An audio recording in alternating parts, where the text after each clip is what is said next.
Hello दोस्तों, आपका स्वागत है इस चैनल में। क्योंकि आपके लिए बहुत ही महत्वपूर्ण क्वेश्चन पेपर लेके आया हूँ दोस्तों। आप लोगों को समझा दूंगा क्वेश्चन पेपर को, उसके बाद मैं लेके जाऊंगा आप लोगों को असाइनमेंट में। क्योंकि दोस्तों जो आपका एग्ज़ाम होने वाला है BPAG 171 का 8 तारीख को, दोस्तों इस एग्ज़ाम में आप लोगों को जो क्वेश्चन चाहिए 3 से 4 क्वेश्चन वो असाइनमेंट से मिल जाएंगे। इसलिए मैं दोस्तों आप लोगों को इस क्वेश्चन को समझाने के बाद असाइनमेंट में लेके जाऊंगा। तो कृपया करके आप लोग इस पूरे वीडियो को सीन करेंगे, उसके बाद आप लोग एग्जाम में जाएंगे एग्जाम देने के लिए, ओके। क्योंकि दोस्तों अगर आप लोग इस वीडियो को पूरा तरह से अगर देख के जाते हो या पढ़ के जाते हो या समझ के जाते हो तो दोस्तों आपका एग्जाम बिल्कुल आसानी से जाएंगे और 100 में से 100% आप लोग लिख के आओगे, ओके दोस्तों। तो चलिए दोस्तों मैं क्वेश्चन पेपर को मैं समझाता हूँ पहले, ठीक है। मैं उसके बाद लेके जाऊँगा आप लोगों को कहाँ पे, असाइनमेंट में, ओके दोस्तों। ध्यानपूर्वक सुनेंगे, ध्यानपूर्वक और सुनेंगे भी, समझेंगे भी, ओके। चलिए दोस्तों सबसे पहले ये चैप्टर जो है दोस्तों, ये बुक जो है क्या है, BPAG 171 है ना। आप लोगों को मालूम होगा, पता होगा BPAG 171, ओके। सत्रांत परीक्षा क्या दोस्तों, सत्रांत परीक्षा जून 2025 का क्वेश्चन पेपर है। उसके बाद BPAG जिसका सब्जेक्ट कोड है 171, ओके दोस्तों। और उसका टाइटल जो है वो है आपदा प्रबंधन। क्या है, आपदा प्रबंधन। और दोस्तों इसका एग्जाम जो होगा वो ओनली फॉर 3 आवर्स का होगा। कितना का, 3 आवर्स का होगा दोस्तों, 3 घंटे का होगा, है ना। उसका अधिकतम जो अंक होता है या फिर अधिकतम जो उसका एग्जाम लिया जाता है दोस्तों वो 100 का होता है। कितना का, 100 का होता है दोस्तों, ओके। अब नोट में चले दोस्तों, नोट में आप लोग ध्यानपूर्वक सुनेंगे और समझेंगे भी दोस्तों। क्योंकि अगर आपको इस चीज़ को समझ में आ जाएंगे तो आप लोगों को आंसर लिखने में कोई तकलीफ नहीं होगी, ओके। चलिए नोट है दोस्तों, किन्हीं 5 प्रश्नों के उत्तर लगभग 400 शब्द प्रत्येक में दीजिए, ओके। प्रत्येक भाग से 2 प्रश्न अवश्य कीजिए, ठीक है। प्रत्येक भाग में से 2-2 क्वेश्चन करके लेना है। कितना क्वेश्चन करके लेना है, 2-2 क्वेश्चन करके लेना है दोस्तों। और सभी प्रश्नों के अंक समान है। चलिए दोस्तों इसमें सबसे पहले हम देख लेंगे कि भाग कितना है, कितना भाग है दोस्तों। सबसे पहले हम उसको देख लेंगे, 2 भाग है।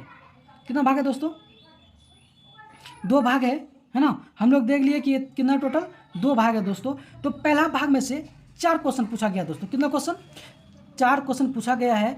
तो उन 4 में से 4 क्वेश्चन पूछा गया दोस्तों, उन 4 में से आपको जवाब देना है, यानी कि आपको आंसर देना है दोस्तों। आंसर देना है ओनली फॉर 2 का। कितना का, ओनली फॉर 2 का देना है दोस्तों, ठीक है। समझ में आ गया। तो चलिए दोस्तों मैं पहला क्वेश्चन को मैं समझाता हूँ, ठीक है। पहला क्वेश्चन है कि प्राकृतिक आपदाओं के विभिन्न रूपों का वर्णन कीजिए, ओके। पहला क्वेश्चन ये हुआ। दूसरा क्वेश्चन है कि प्रमुख संवेदनशीलता कारकों पर चर्चा कीजिए, यानी कि जो प्रमुख संवेदनशीलता है, जिसका जो कार्य है उसके ऊपर चर्चा करने बोल रहे दोस्तों, ओके।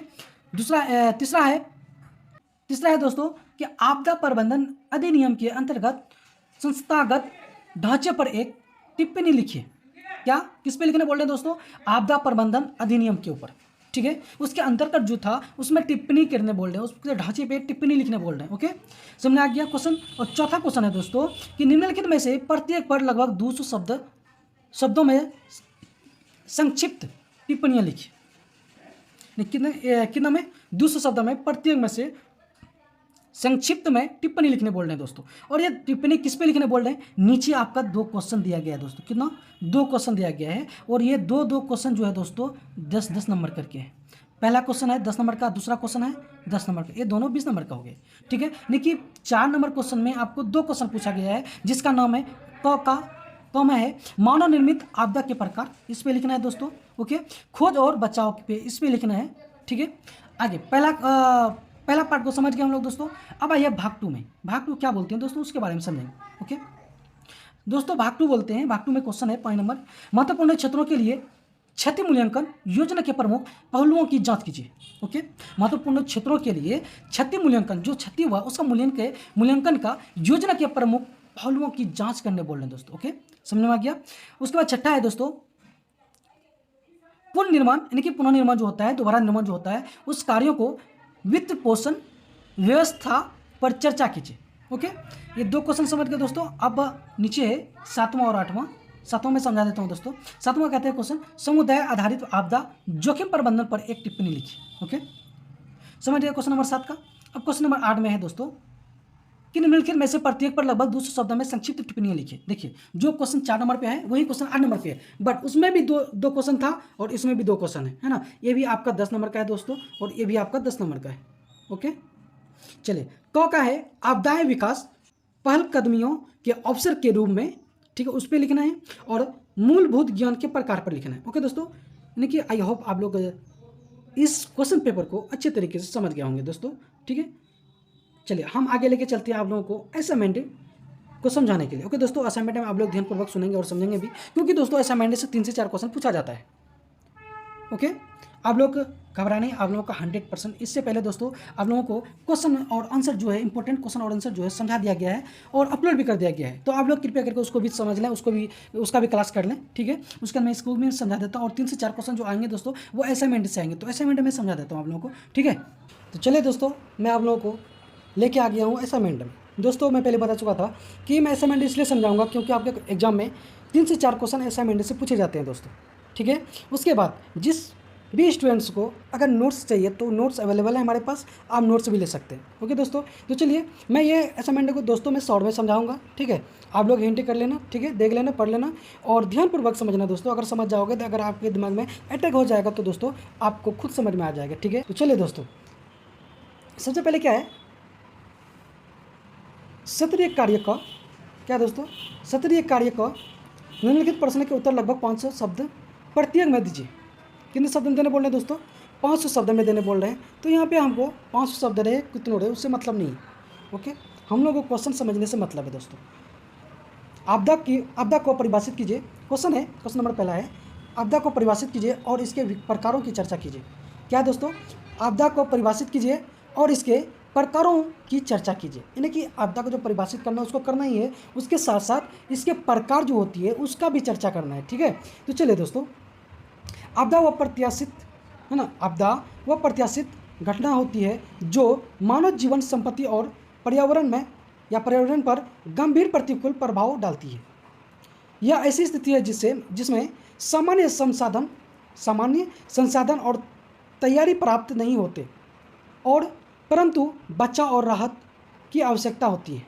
आपदा न केवल जीवन को खतरे में डालती है बल्कि आर्थिक, सामाजिक और पारिस्थितिक तंत्र को भी प्रभावित करती है। ओके, इसलिए आपदाओं की समझ, उनकी रोकथाम और प्रभाव कम करने के उपाय का अध्ययन महत्वपूर्ण है। दोस्तों आपदा का मतलब होता है किसी कारणवश कोई आने वाली घटना को जो रोकथाम करता है उसी को हम बोलते हैं क्या, आपदा बोलते हैं दोस्तों, है ना, क्या बोलते हैं, आपदा बोलते हैं। तो इसी को हम रोकेंगे, तो इसी प्रक्रिया को वहाँ पे क्या करने बोले, चर्चा करने बोल रहे हैं दोस्तों। ओके, समझ में आ गया। तो चलिए दोस्तों मैं शॉर्ट में समझाऊंगा दोस्तों, मैं पहले भी बता चुका था। तो जैसे कि यहाँ क्या है, प्राकृतिक आपदाएं, यानी कि क्या है, प्राकृतिक आपदा एक नेचुरल डिजास्टर होते हैं, जो नेचुरल आपदा होते हैं। ठीक है, उसके बारे में थोड़ा सा मैं बता दे रहा हूँ। ठीक है, जैसे कि प्राकृतिक आपदाएं वे घटनाएं जो प्राकृतिक कारणों से उत्पन्न होती है, जैसे कि जो हमारे गॉड हो, एक अल्लाह हो या भगवान हो, उसके थ्रू से जो भी घटना होती है वो प्राकृतिक घटना होती है। ठीक है, उसी को बोलते हैं प्राकृतिक आपदाएं। ओके दोस्तों, और व्यापक विनाश कर सकती है, इनमें शामिल है। ओके, तो जैसे कि भूकंप हुआ, क्या हुआ दोस्तों, भूकंप हुआ, उसके बाद बाढ़ हुआ, सूखा हुआ या चक्रवात और तूफान, ये सब प्राकृतिक आपदा है दोस्तों। ठीक है, इतना ध्यान में रखना। आप लोग एग्जाम देने के वक्त दोस्तों अगर दिमाग में आ जाएगा आंसर, अच्छे से आप लोग लिख देना। ओके, क्वेश्चन नंबर 2 बोलते हैं दोस्तों, मानव सृजित आपदाएं। मानव सृजित आपदाएं क्या होती है उसके बारे में बताना है दोस्तों। ओके, मानव सृजित आपदाएं वे घटना जो मानवीय गतिविधि, लापरवाही, तकनीकी विफलताओं या अनुचित प्रबंध के कारण उत्पन्न होती है। यह प्रकार प्राकृतिक आपदाओं की तरह अचानक नहीं आती, बल्कि इसे रोकने या नियंत्रित करने की संभावना अधिक होती है। ओके, इसके बावजूद इन आपदाओं का प्रभाव अत्यंत गंभीर और कभी कभी व्यापक होती है। ओके दोस्तों, अब आइए दोस्तों नंबर 3 में। नंबर 3 क्या कहते हैं, पर्यावरण प्रदूषण। क्या है, पर्यावरणीय प्रदूषण, है ना, इन्वायरमेंटल पोल्यूशन। वायु, जल और ध्वनि प्रदूषण लंबे समय तक मानव स्वास्थ्य और पारिस्थितिकी तंत्र को प्रभावित करता है। ओके दोस्तों, औद्योगिक अपशिष्ट, प्लास्टिक कचरा, औषधीय और रासायनिक रिसाव मानवीय गतिविधियों के कारण फैलते हैं। जैसे मिश्रित आपदाएं, है ना, कई बार प्राकृतिक और मानव सृजित आपदाएं मिलकर मिश्रित आपदा उत्पन्न करती है। उदाहरण के लिए भूकंप के बाद निर्माणाधीन इमारतों में आग लगना, क्या लगना दोस्तों, आग लगना, है ना, या बाढ़ के दौरान रासायनिक फैक्ट्रियों का रिसाव, ऐसी आपदाएं अधिक जटिल और जोखिम पूर्ण होती है। ओके दोस्तों, चलिए अब ये मेन जो है क्वेश्चन नंबर 2 जो है उस पर आप चर्चा करेंगे। क्वेश्चन नंबर 2 कहता है दोस्तों, भारत सरकार की आपदा प्रबंधन नीति की चर्चा कीजिए। भारत सरकार की आपदा प्रबंधन नीति की चर्चा कीजिए। जो भारत सरकार जो आपदा प्रबंधन करते हैं, जो आपदा प्रबंधन डिजर्व करते हैं, तो वो उसकी नीति क्या है, उसकी नीति क्या है, तो हम नीति के बारे में चर्चा करेंगे। क्या करेंगे, नीति के बारे में चर्चा करेंगे, है ना। चलिए दोस्तों, क्या भारत प्राकृतिक और मानव सृजित आपदाओं दोनों के प्रति संवेदनशील देश है? ठीक है। उसके बाद है दोस्तों, भूकंप, बाढ़, तूफान, सूखा और औद्योगिक दुर्घटनाएं यहाँ आम है, यहाँ आम हो रखी है। ठीक है। ऐसे में आपदा प्रबंधन न केवल जीवन सुरक्षा के लिए आवश्यक है, बल्कि आर्थिक और सामाजिक स्थिरता बनाए रखने के लिए महत्वपूर्ण होना चाहिए। ठीक है, क्या होना चाहिए, महत्वपूर्ण होना चाहिए दोस्तों। ठीक है। भारत सरकार ने आपदाओं से निपटने के लिए एक व्यवस्थित नीति विकसित की है। और कौन सा नीति है, तो आगे पढ़ेंगे दोस्तों, जिसे आपदा प्रबंधन नीति कहते हैं। क्या कहते हैं, जिसे आपदा प्रबंधन नीति कहते हैं या कहा जाता है। ओके। यह नीति आपदा को रोकने, तैयार रहने, प्रतिक्रिया देने और पुनर्वास करने की दिशा में मार्गदर्शन करती है। ओके, इतना समझ में आ गया दोस्तों।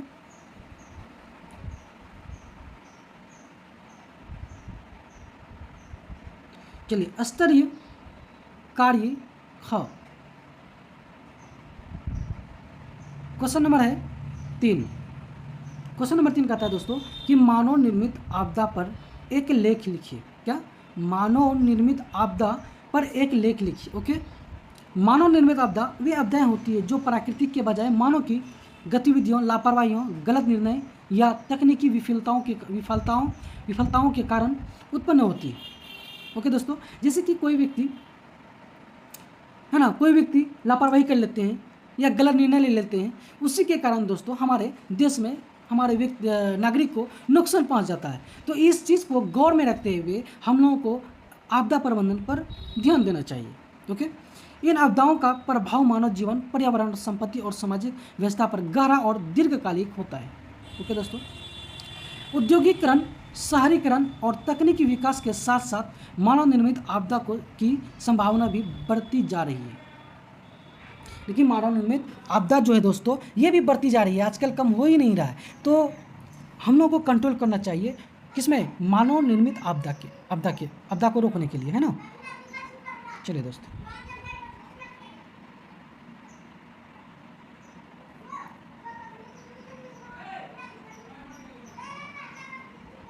अब एक क्वेश्चन नंबर 4 में। क्वेश्चन नंबर 4 कहता है दोस्तों, संवेदनशीलता से आपका क्या आशय है। ठीक है, संवेदनशीलता से आपका क्या तात्पर्य है या क्या आशय है। ओके। इसकी पहचान के निर्धारकों का उल्लेख करें। इसकी पहचान के निर्धारकों का उल्लेख करें या उल्लेख कीजिए। ओके। कहता है दोस्तों, आंसर है संवेदनशीलता का आशय उस स्थिति से है जिसमें कोई व्यक्ति, समुदाय, क्षेत्र या समाज आपदा के प्रभाव से अधिक प्रभावित होने की स्थिति में होता है। ओके दोस्तों, यही बताती है कि किसी आपदा के आने पर किस सीमा तक जनधन की हानि हो सकती है। संवेदनशीलता केवल आपदा की तीव्रता पर निर्भर नहीं करती, बल्कि सामाजिक, आर्थिक और भौगोलिक परिस्थितियों से भी प्रभावित होती है दोस्तों। ओके।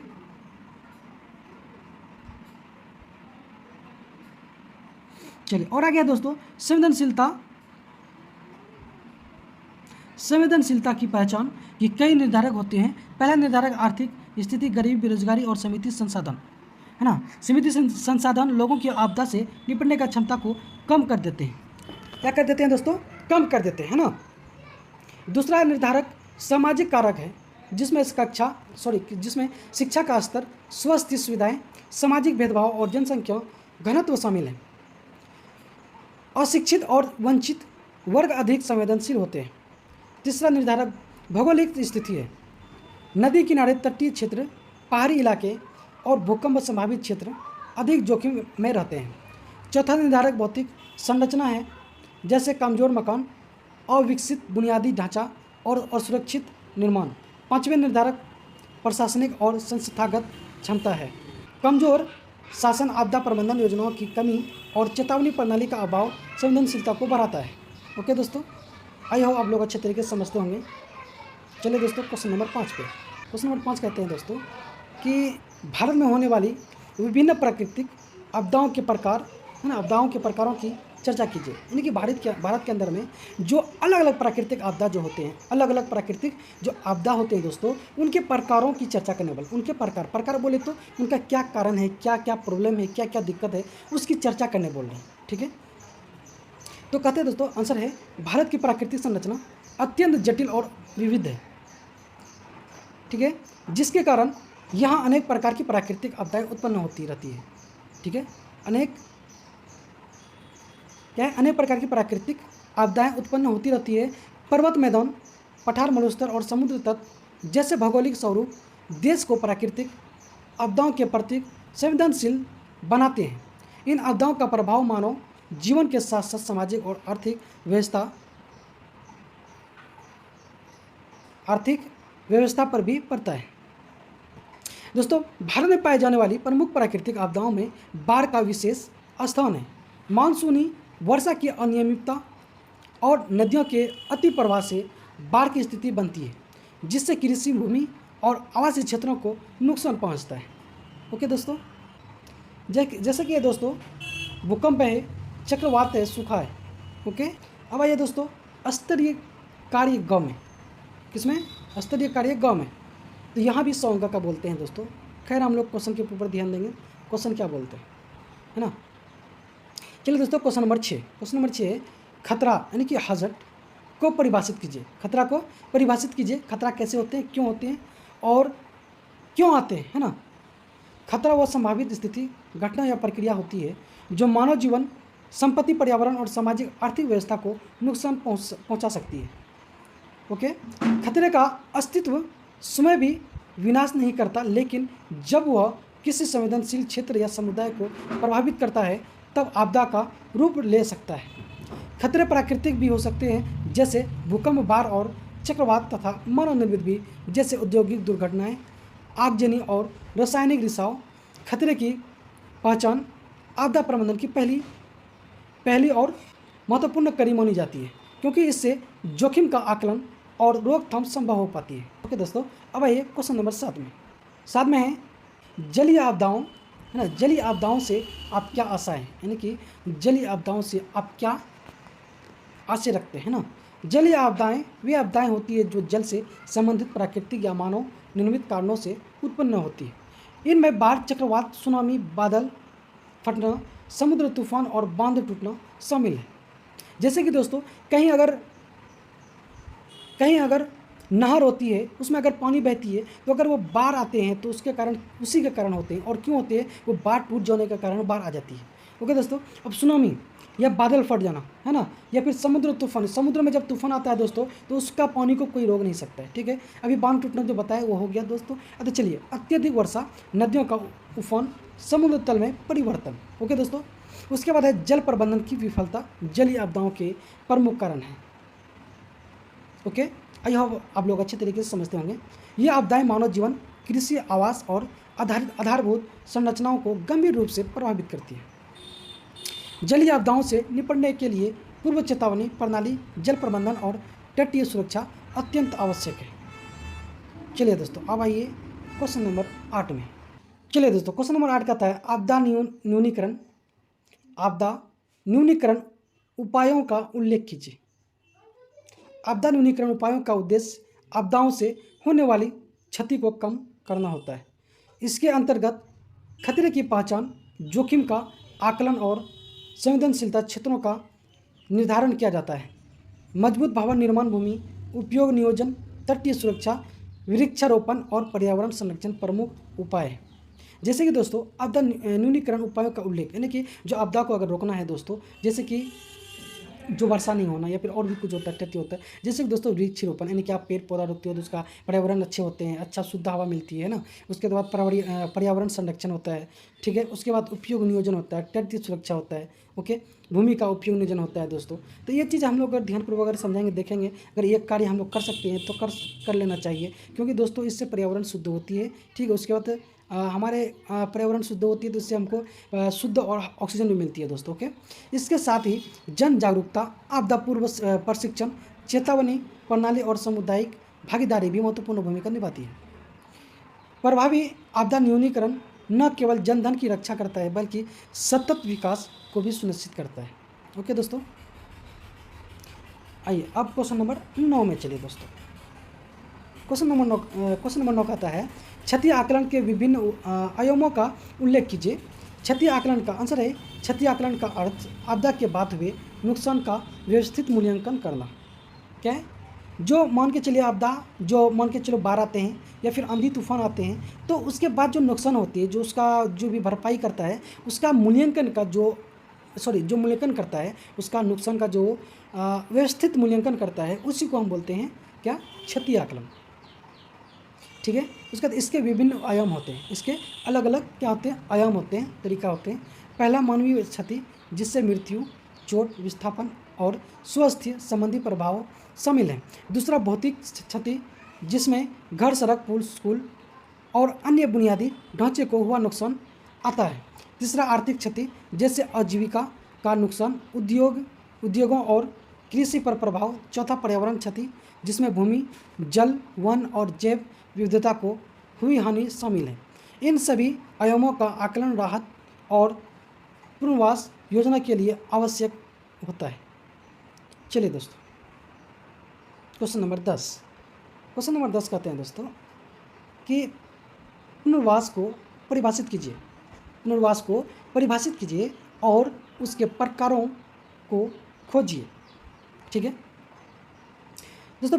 आंसर है, पुनर्वास वह प्रक्रिया है जिसके अंतर्गत आपदा से प्रभावित लोगों को पुनः सामान्य जीवन में लौटाने का प्रयास किया जाता है।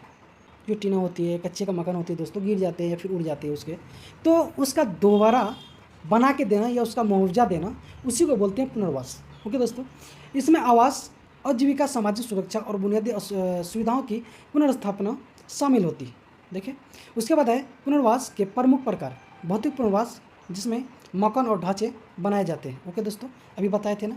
आर्थिक पुनर्वास, जिसमें रोजगार और आय के साधन उपलब्ध कराए जाते हैं, अभी बोले थे ना, घर बना के देते हैं या फिर उसका मुआवजा देते हैं, रुपया देते हैं ना उसका। चलिए दोस्तों, सामाजिक पुनर्वास, जिसमें शिक्षा, स्वास्थ्य और सामाजिक संबंधों की बहाली होती है। तथा मनोविज्ञान, क्या है? तथा मनोवैज्ञानिक पुनर्वास, जिसमें आघात से उबरने में सहायता दी जाती है। प्रभावी पुनर्वास दीर्घकालिक विकास में सहायक होता है, ओके दोस्तों। तो अगर हमसे कॉन्टैक्ट करना चाहते हैं तो आप कृपया करके इंस्टाग्राम में हमसे कॉन्टैक्ट कर सकते हैं दोस्तों।